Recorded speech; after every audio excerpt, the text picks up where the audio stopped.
2 jours avant les élections, c'est l'effervescence au Togo pour les partis, en ce dernier jour de campagne. À Lomé, les affiches, grandes ou plus petites, parsèment la ville.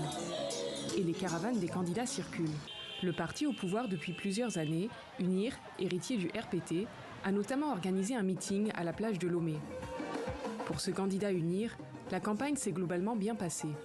Le mot d'ordre au niveau de notre parti UNIR, c'est faire la campagne dans la sérénité.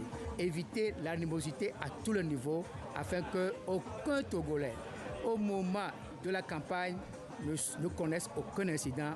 Les difficultés que nous avons rencontrées, c'est que nos adversaires, certains déchirent nos affiches, mais sportivement, le lendemain, au juste enlever, nous replaçons encore. Cette année, la majorité des opposants vont aux élections, mais ils se souviennent de quelques empêchements et difficultés, surtout à l'intérieur du pays, comme le dénonce ce candidat ANC. Par exemple, à Badoubé, le village du Premier ministre, qui est une femme, on nous refuse même nos meetings. Même constat du côté du parti d'opposition DMP.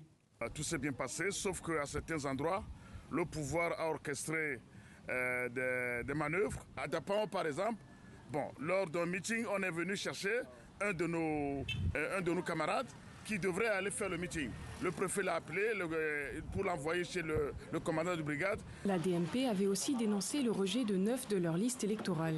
Depuis quelques années, le Togo connaît aussi de nombreux candidats indépendants, issus de mouvements et non pas de partis. Ils revendiquent une volonté de renouvellement politique, comme ce candidat d'Ensemble pour agir. Et je pense qu'il est de bon temps que la jeunesse reprenne la relève. Alors que la majorité des partis ont battu campagne, le parti d'opposition de la DMK a appelé les citoyens à boycotter ces élections en signe de protestation.